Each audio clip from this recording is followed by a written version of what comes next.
I do believe we're always moving. We're infinite beings of energy, and doing hundreds of past life regressions do that. And I work with all different kinds of people, but my preference is to work with people in general. Am I denying some essential experience that I need to have? Like, why is this opportunity presenting itself? And am I really, like, what will be lost? All right, so hey everyone, welcome to Social Commerce. Give it up. Tonight we have Nora Yolles Young with us. So she is an amazing lady doing some super cool things. She is a author, an integrative life coach, and a certified hypnotherapist. So welcome, Nora. Thank you so much for being on tonight's episode and doing this interview with us. So excited to hear about all the cool stuff you're all about. Thanks, 𝗚cie𝗰𝗵. I'm really excited to be here, and yeah, I'm at your beck and call. So tell me what you need from me, baby. I'm here. That is so super awesome. Okay, well, there's 14 questions that every guest answers, and it's a little bit fun. It's a little bit deep dive. So I guess we'll just start with question 1. Sure. Bring it. So what are you doing with your business as your profession, and why? How did that all happen? Yeah. So before we started recording, I was talking about what kind of my journey to get to hypnotherapy and life coaching. And so in 2007, I discovered that I was I could do distance healing, and that was kind of revelatory. But I had always had a very spiritual, metaphysical bent, even as a little kid. Had my first spiritual experience, my first divine experience with non-physical when I was 5 years old. And then just started studying energy healing, and then loved that and did that. Like visited people in their houses and did energy healing with them. Helped a friend conceive triplets. Is my biggest claim to fame there. And then something hit me. I read Journey of Souls by Dr. Michael Newton, I believe in 2010. And then fell in love with spiritual hypnotherapy. Didn't even know it was a thing. And this book is the Dr. Newton over a period of 30 years, and I think it's 7,000 clients, researched this space in between lifetimes. And I didn't even know that was a thing you could do. And so I immediately looked for a training. There was a training in 3 weeks, just 15 minutes from my house, and signed up, and really never looked back. And what that training did was give me the certification for hypnotherapy. And I've since become a board certified hypnotherapist and integrative life coach too. But what I'm doing in my business now is just giving everything that I can to create offers for people who are ready to open consciousness, to really deepen into their inner gadgetry, their inner technology that they're already hardwired to have. They're already hardwired in their biology, and it's just how to work with consciousness. And so everything that I do is really focused on making that shift into the deeper mind, body, spirit kind of apparatus that we have, to make it easier for humanity, because I think in that is where we evolve as a collective. Wow, that is phenomenal. And there's like about 10,000 questions I want to ask you right now. That can be another show after the 14 questions. So just to follow up a little bit, what happened when you were 5? What was your first spiritual experience? Because I'm all about the logic and the science, because I work in science, but I'm also super duper about the woo and the magic and all that stuff. Yeah, well, at the time I called it my light man. I was it was in the middle of the night. The house was quiet, and I was awakened out of sleep, and I was directed to my bedroom window, and outside on the sidewalk was a being made of light, like just glowing light. And I Mhm. felt very sure that it was a loved one, and that they were checking up on me. And I ran to my brother to try and wake him up to get him to see this being. And when Mhm. he woke up, it was gone, and all the lights were out in the house. So I wasn't comfortable. I wanted to tell my mom, who believes in ghosts and has seen ghosts before, that I had seen one. Mhm. But the lights were off in the hallway, which was unusual. And it wasn't until I started writing the book that I'm writing now that I realized that I was seeing with my inner vision, and that this was just for me. This experience was really just Wow. a moment along my journey to remind me that I'm connected, and that I'm being supported and guided. And that's kind of been a theme in my life, that other people, and this may seem familiar to a lot of people out here who are awakening to their gifts, that it seems kind of lonely, and people may think that what you're talking about or what you're interested in is a little bit weird or goofy or bizarre, and just keep on keeping on, because you got to be you. And that's what happened to me, that I had to be me. And it refined who I was. But there were lonely moments when people didn't know what the hell I was talking about, or why I was interested in the things Mhm. that I was, or they'd tell me I was making it up, or you know how kids can be. Mhm. um but it was all part of I get yeah, of getting me to where I am today. Wow, that is so interesting and so powerful. And I haven't had something quite that poignant happen, but I've had some experiences happen throughout my childhood, and it's really made me want to listen to my kids. So I never dismiss the stuff they say on a spiritual level, because I think so much that that is pushed down, and it's like such a power within us and such a grounding within us, that to oppress that in your kids is doing them such a big disservice. I agree a A hundred similar percent. experience I had, not the same at all, but I remember waking up in my bed, and I was like 13 years old, maybe. Uh-huh. And I don't know what woke me up, but this like orb of light like circled all the Wow. walls. It was like this warm orange glow. And Wow. I had no idea what it was. A little bit freaked me out, because I hadn't had an experience like that before, but it didn't feel Sure. bad. It just felt like warm. So I still think back on that. I'm like, did that really happen? By hearing kind of your story and other people's stories, I believe it did. I believe it was a Yeah, message or a that's protection or wonderful. Yeah. I think if it wasn't something that Mhm. we remember, I think we remember it for a reason. We have those experience for a reason. We think back to anything that you made up. It was, for me, whenever I made anything up, first of all, it would just collapse. I was never a very good liar. Second of all, it would always be to impress somebody. And if you don't have any reason to feel that way, there's no reason that you would have made it up.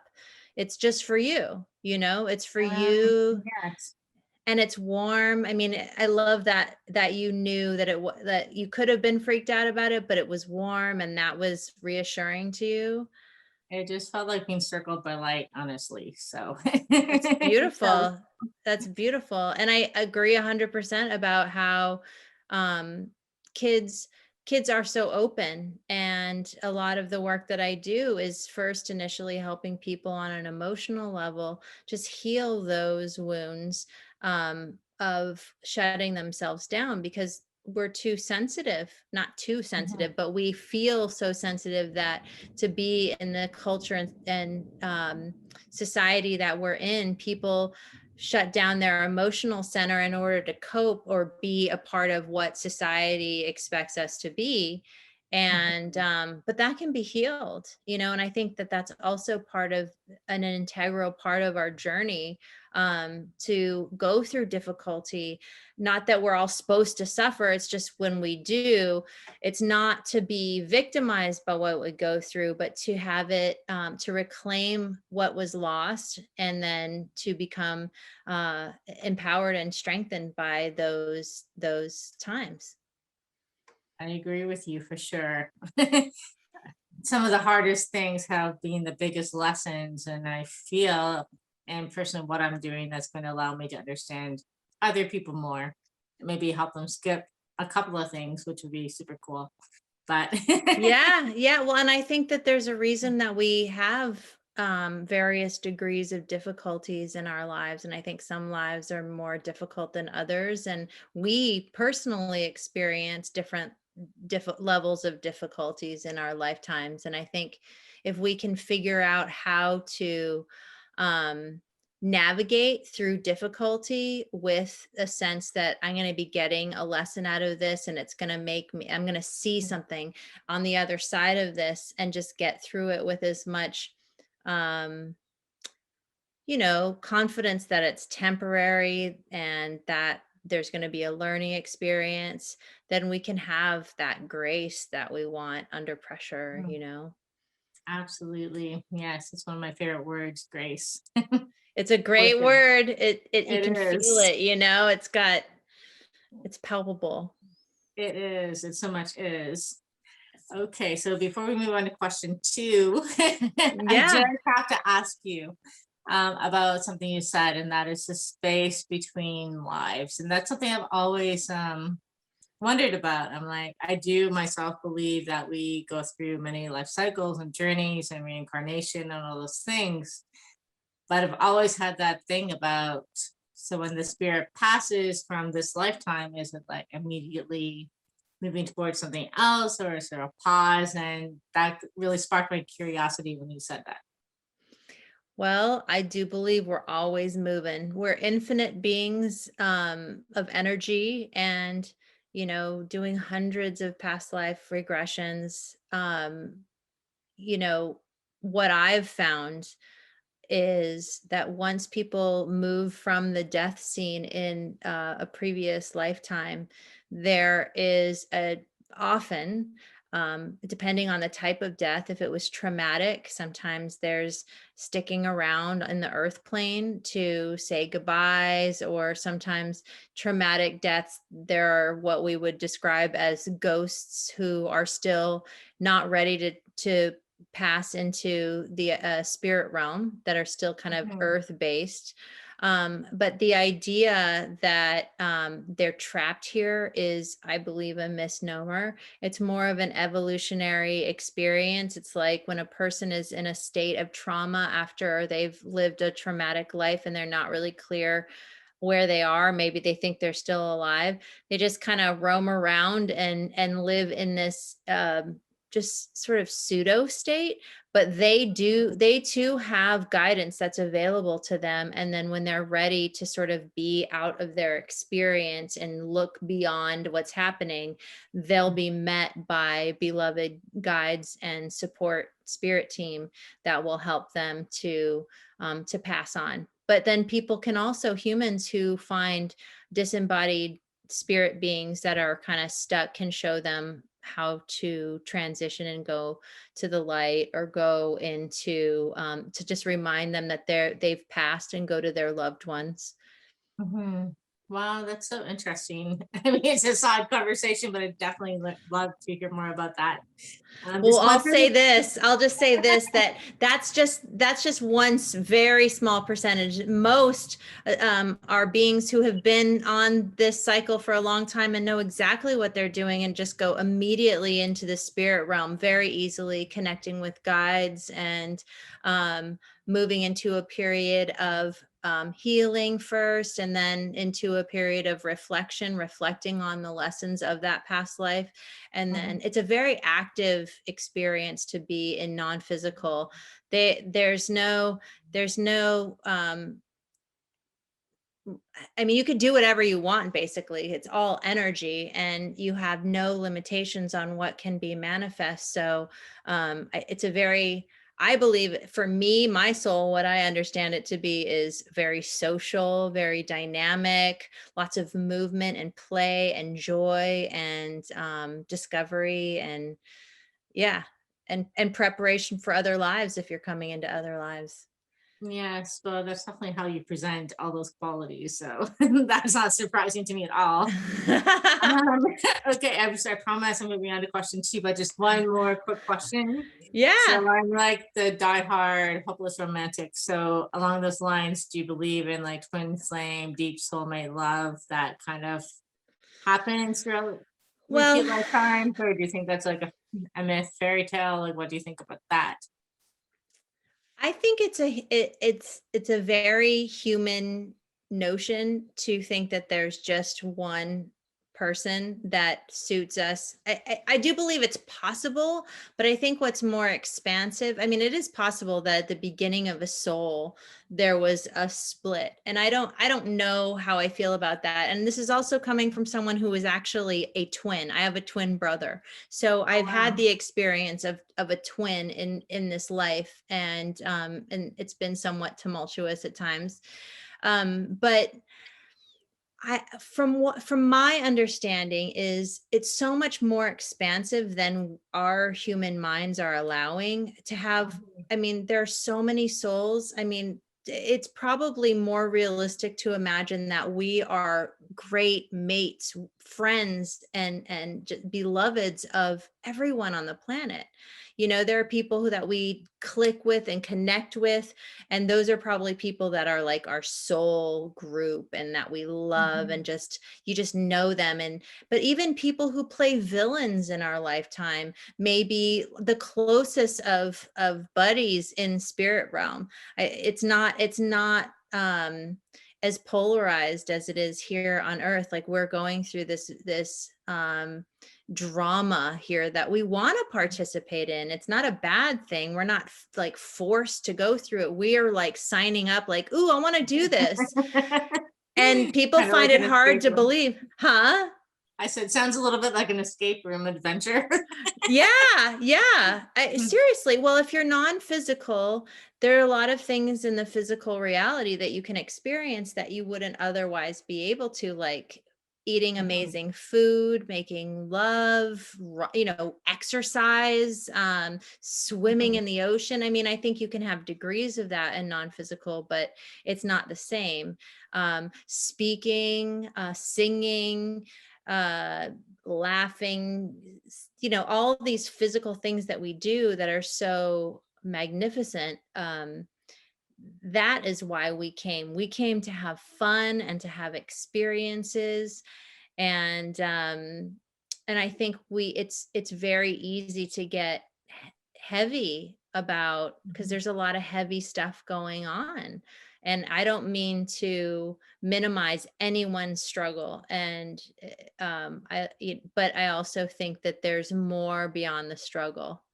mhm. Absolutely.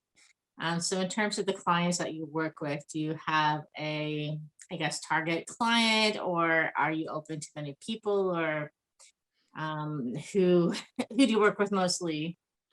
I work primarily with people who are who have had some therapy, and had an experience of wanting to go deeper, Mhm, and they're having an awakening of sorts. So they're recognizing that there's more, but they just can't quite figure out how to access that.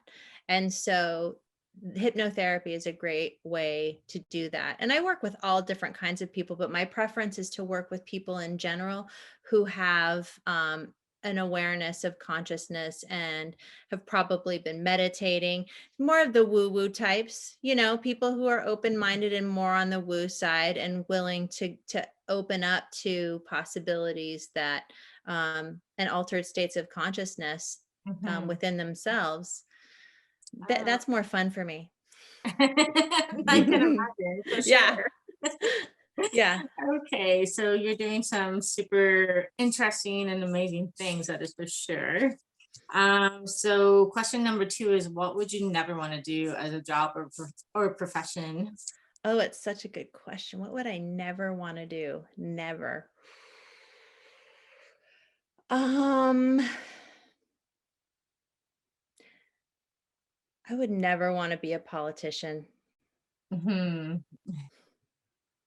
That would that would be a whole different arena from I would what be you a do in terrible healthcare. politician. I would like that game is so not the game. I'm in the game of authenticity and telling the truth, and as I see it anyway. And it's not I don't think strategically in a manipulative way. I mean, yes, so I don't want, like, if you're a politician, people, I love you, there's a need for them. I don't. It doesn't I click for you. That's No, fair. Very it fair. feels dark. It feels like a dark and heavy vibration to me. I can understand that for sure. Okay, so question 3, do you like going to libraries and bookstores and being surrounded by real books? I do. I do. Looking at real books is it's a much more powerful, visceral experience to have books. I love that. Writing in books.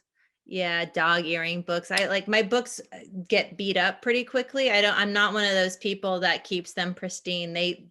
My books get used, you know? Well loved.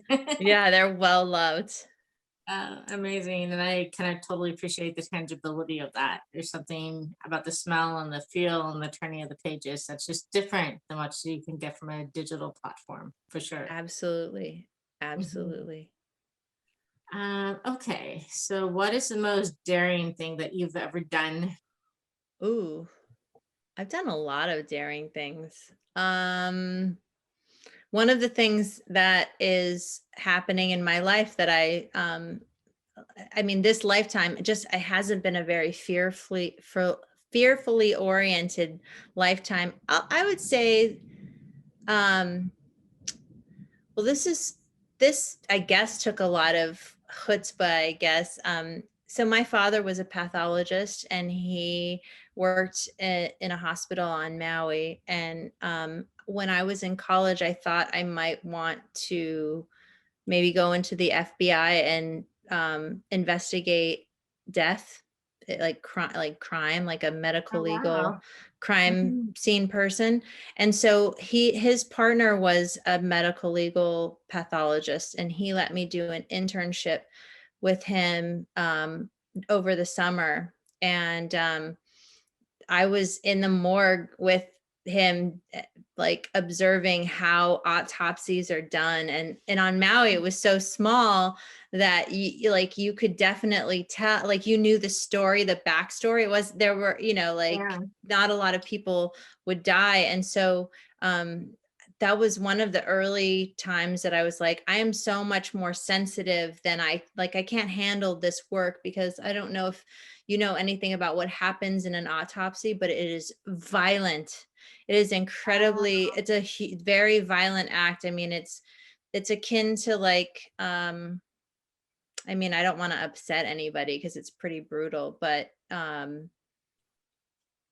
they need to remove all of the organs from the body to investigate each one. And so Oh, wow. the act of doing that scientifically, it's not pretty. It's like they Wow. have to take the gross anatomy, and then weigh it and slice it, and then put it into a process to make it into slides. They have to have the doctors look at it, examine it, so that they can discover the reason behind someone's death, or else they won't sign the legal stuff, Oh, gosh. saying, Well, right, it's very like, interesting because my mom is a nurse.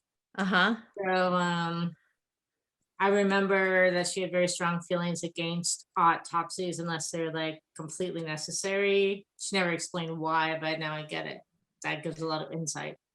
Yeah. Yeah, I can understand that. And I remember I didn't actually complete, I think I went through 5 autopsies, and then I remember going and crying to my dad and saying, I can't handle it. And he's like, you'll get used to it. And I remember getting mad. I was like, I don't want to get used to this. And so that was good information for me, although I was fascinated by, there's a part of me that's really fascinated by death. And I think that's because who I'm here to be is straddling the realm of human life and spirit realm. And so I was trying to get to it somehow. Like it's like a scratch, an itch that I was trying to scratch, but I couldn't get to it from that. Like it was like, oh my gosh, that is too intense for me. And I could feel the energy of the people that I was participating in the autopsies, and I could feel them nearby. And it was so discombobulating.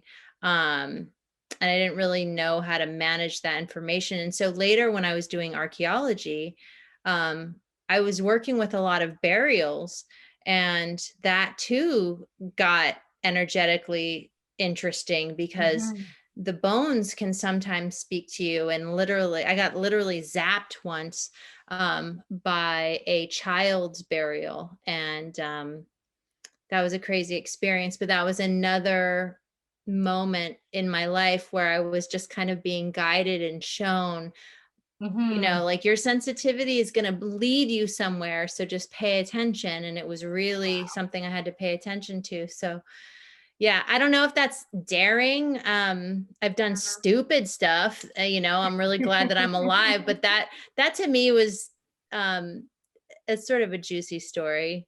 I think so. I mean, it definitely took completely getting out of your comfort zone, especially since you're such a sensitive person to energy and all of those things. So that absolutely counts. And I don't think that I could myself do that. I just don't think I could. So Well, there you wow. go. I don't think a lot of people would sign up for that. And that's the thing that I was talking about before. Like people may think that we're quote unquote weirdos. I mean, I have clients say that to me all the time. You're going to think I'm weird, but you know, ... And it's like, oh, bring it, honey. Tell me.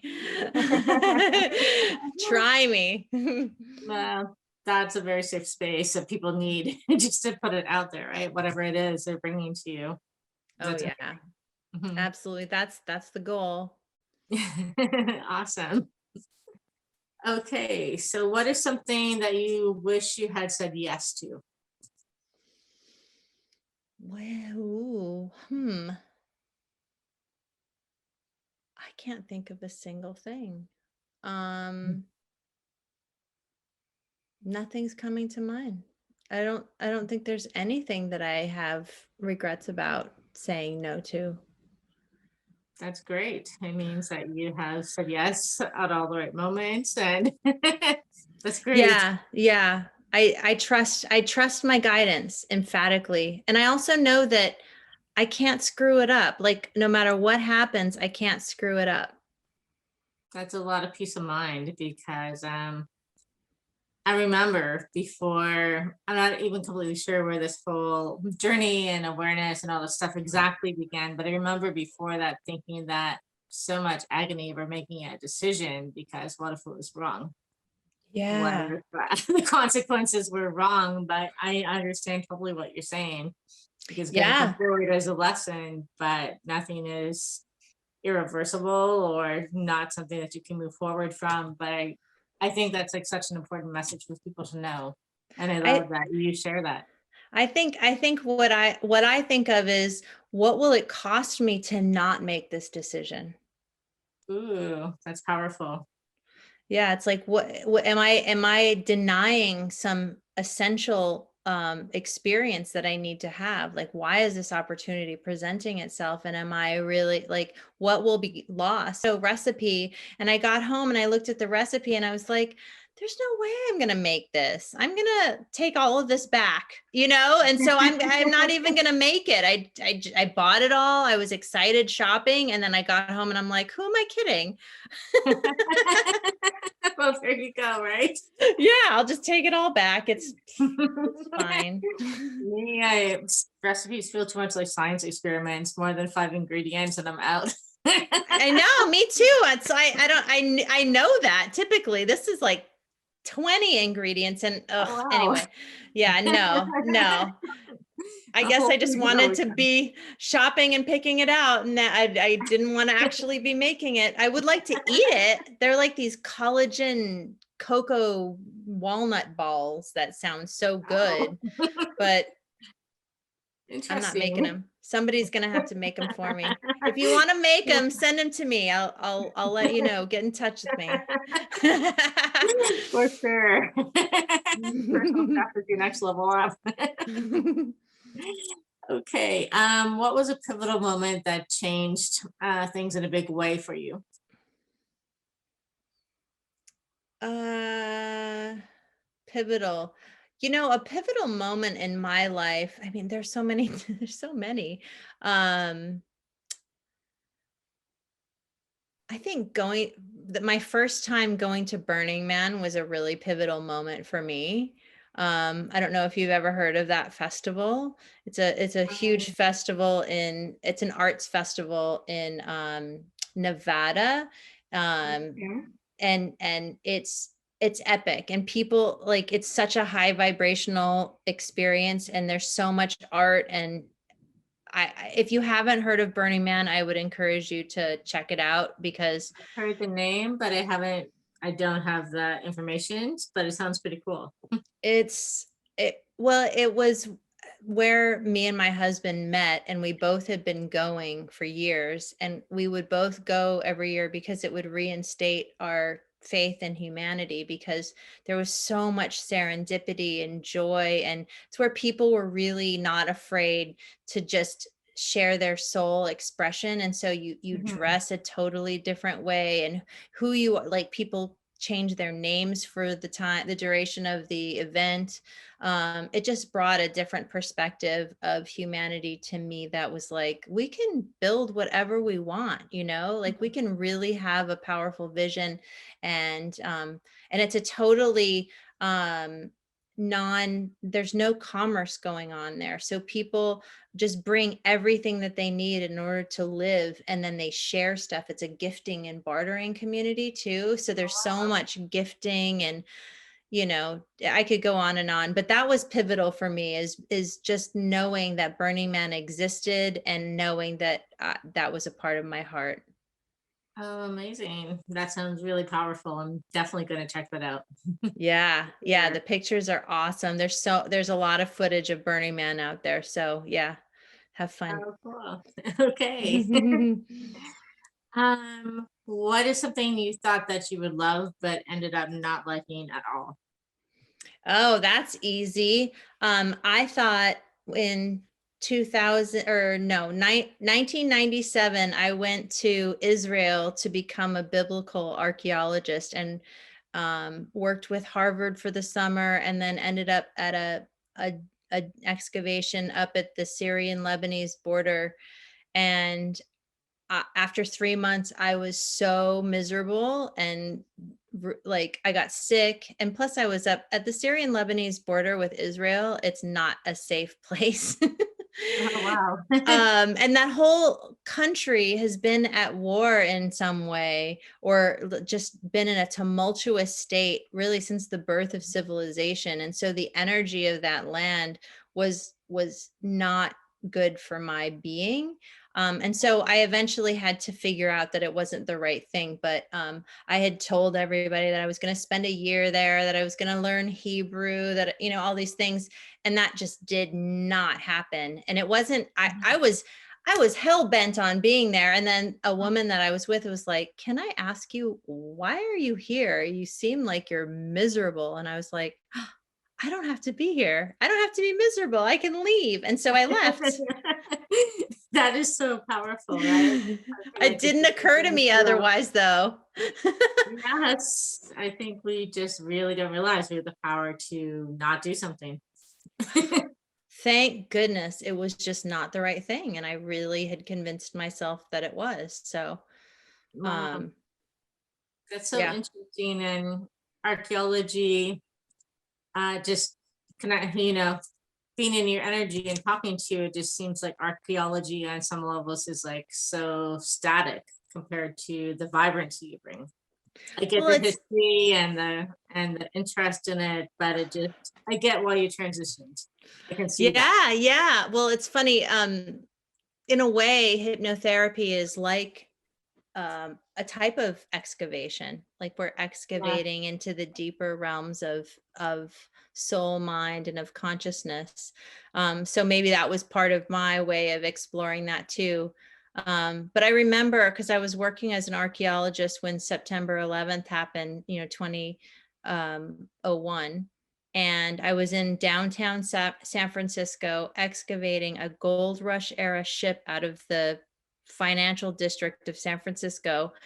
And we got evacuated Oh, and wow. they closed down the city. And, when there's most people who were there, that day know where they were when that happened. And I remember the only thing that I really thought about was, where are my loved ones? Like I needed a head count.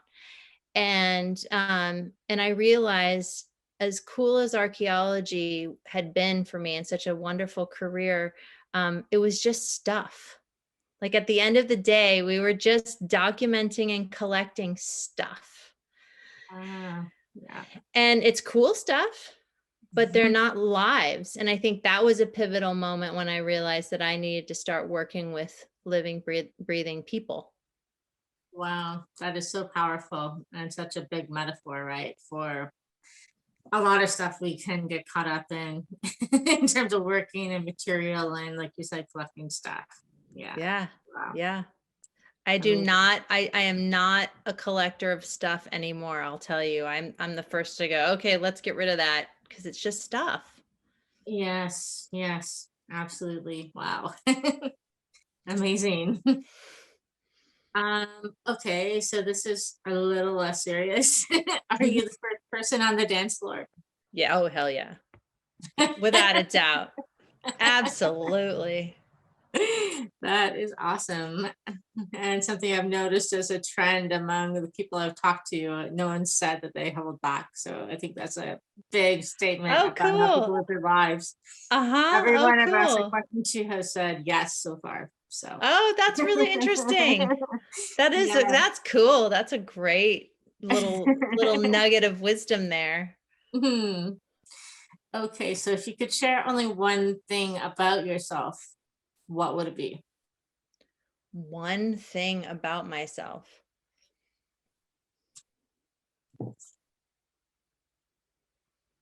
I'm a spiritual being having a human experience. I love that. And that's very evident. So super powerful. Okay. So what is your favorite word and why? And your least favorite word and why? uh oh, well, I like fuck a lot. I say that a lot. Um and I just like the texture of it. It has so many punctual. I like using vibrant language. Um, so yeah, that's my favorite swear word. There are so many different words that I love, but that's swear word that pops into my Yeah, mind. So that also gives you some definitely got its indication. own energy of like, there's no doubt about it, right? Yeah, yeah. I also really love exponential, and I love consciousness. And I mean, I could go on and on. There are a lot of really juicy words. Yeah. My least favorite word, um, hate. Mm, yes. Yeah. There's, I can't think of a more charged word than that. Yeah, I dislike hate a lot, and I don't dislike very many things. It puts such a, like I talk to my kids about, like hating is so unnecessary. When we say hate, it has much more power than I think we really mean. Like we don't really Exactly. mean hate, like Rarely. something.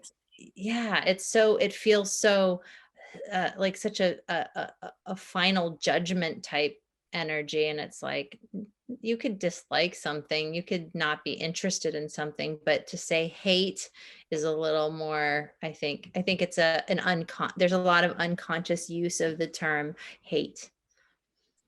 That is true. It's like I don't know, it comes to mind. What comes to mind for me is like a fortress. It's impenetrable. There's like nothing, nowhere to go with it. Yeah, yeah, yeah. Oh, I can see you see an imagery, don't you? I do. I'm very That's great. visual. That's great. That's how you get your guidance. That's fantastic. Yeah. Stay Yeah, with it. Keep it. Yeah. Honor that. I do. I mean, I have my card pulls and stuff like that, and it's all about the divisions in terms of pictures. So for sure.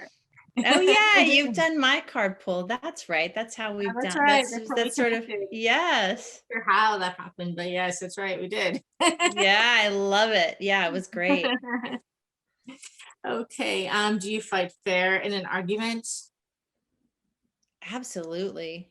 I see. That's another reason why politics would never appeal to me, because strategy outside of sort of fairness is not Mhm. even really in my wheelhouse. Right. That makes a lot of sense. I can't I'm imagine being just angry bad with at it. anyone. People would always accuse me of being gullible as a kid, because I'm just like, like, so I'm supposed to doubt, right? Like I'm supposed to be suspicious, that just didn't. I know, exactly. Who in history would you help or stop? Oh, who in history? I don't know if I think about help or stopping things, because I think what happens in history is kind of a part of what the collective is calling forth. Mhm. Um, but I know I would totally have loved to hang out in like the 60s and 70s, like when rock and roll and all of those, like Jimi Hendrix and those guys, are just like all of this consciousness expanding stuff, like um like people are just starting to explore LSD and altered states of consciousness, and transpersonal psychology is getting big. I would have loved to be like in California during that time. Yes, That I would have can been totally fun. see that. I'm sure you'd have been like totally in there learning all the stuff. So that's super cool. I would have probably told Jimi Hendrix to like all those young rock stars that died young, like, Yeah. you know, um, um, Jim Morrison and Janis Joplin and Bon Scott and all those guys, like, just take it easy. Yeah. Yes. Moderation. Yeah. I don't know that I would have had any impact, but You could have tried. yeah. Um, okay, Look so at this sweet. guy. Look at this. Look at this Oh my guy. gosh, what's his name? That's Pablo. What a sweetie. Is he always your bud like that? Yeah, he likes to snuggle with mom. Aw, He's a snuggly dude. my first cats were big orange cats, and I had a couple of them over time, so nothing better than a nice big orange cat. That's exactly what he is. He's a big orange cat. So Right, cute. Pop? So sweet. Okay, so sweet or sour candy or a salty snack? Chocolate. I agree with you. Can't Chocolate, chocolate. It could be salty chocolate. It could be sweet chocolate, but just chocolate. Totally hear you. Okay, so last question. What fictional place do you wish that you could visit? Ooh, that's hard. Um, I would, Hogwarts School. I Exactly. think that would be that would be really, that would have been a great adolescent place to be, Oh, for sure. imagine that. It's super, well, it's kind of hard to imagine topping that, right? Yeah. And hanging out, like having a coffee in Diagon Alley. Yes, yes. No, that's a great answer. I love that. It's a great Okay, so question. Thanks. That's fun to think about. I'm going to have to play in that for a little bit. it's fun to imagine, definitely. Yeah. Okay, well, thank you for answering all the questions. Is there anything else you'd like to share with us? Anything you'd like to throw out about what you're doing or anything at all? Sure. I've had so much fun, and thank you for asking those fun questions. And feel free, whoever's watching this, to enjoy the experience. I have a YouTube show called Nora Yolles Young's The Experience. And so check that out. And yeah, I'm on Facebook. I'm Nancy May's friend. So if you have any interest in connecting with me, feel free. I've also become a published author in 2020. So I contributed to an anthology about women in transformation called The Art and Truth of Transformation for Women. And so if you're interested in that kind of material, check that book out. It was a Amazon international bestseller. And yeah, just don't be afraid to reach out. I'm very available, and I want to support people who are awakening in this time of awakening. And I just thank you, Nancy May. I appreciate all that you are doing, and this is really a fun platform. I so appreciate you being here and hearing your story. And you're currently also working on another book, is that right? I am, and I'm not giving the title away because I'm cherishing it too much. I don't want to put it out there, but it's all about accessing your inner human technology to expand your consciousness and deepen into your awareness of your soul self and integrating that into your life. So that that will be coming out around Christmas. Oh, exciting. So not too long. We don't have to wait too long for that. Yeah. Oh, and my website is younghypnotherapy.com if you're interested in checking out my website. Oh, very cool. Yeah, we'll list all that so people can reach out to you, because I'm pretty sure there's a lot of people who are going to want to check out some of the amazing things that you're doing. For Oh, sure. well, Pretty thank you so powerful. much for the shout out. And this has been so much fun, and keep doing it because it's really interesting and fun stuff. Oh, thank you so much. And just before we sign off, I do have just one last question, and that is, Sure. do you feel like has your experience been that COVID has been I guess a tool or a push for people to do this sort of thing more and connect inwardly more? Absolutely. Absolutely. That's a really insightful question. And I think what COVID has done is force people to move into a place of going deeper within to discover, to try and make sense of the life that they've been living. I mean, a lot of people have been living on the hamster wheel and have not had a chance to just take a break and examine, and the whole world has had to stop and take a break. And for better or worse, people are introspective. And so yeah, there's been a lot of it's been a great opportunity for growth. And I think there's going to be a lot of healing moving forward, but I think it's been a powerful catalyst for growth for a lot of people.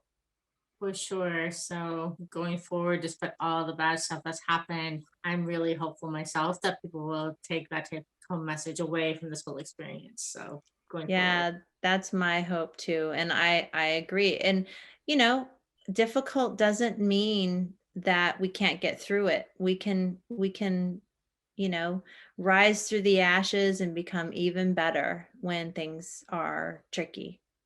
Absolutely. Okay, well, I will let you go for now, but thank you so much for tonight. And so amazing to connect with you and excited to talk with you again soon. Thank you, Nancy May. It was so good to hang out with you. That was so much fun. Thank you so much. You're so welcome and thank you. Okay, bye for now. Bye.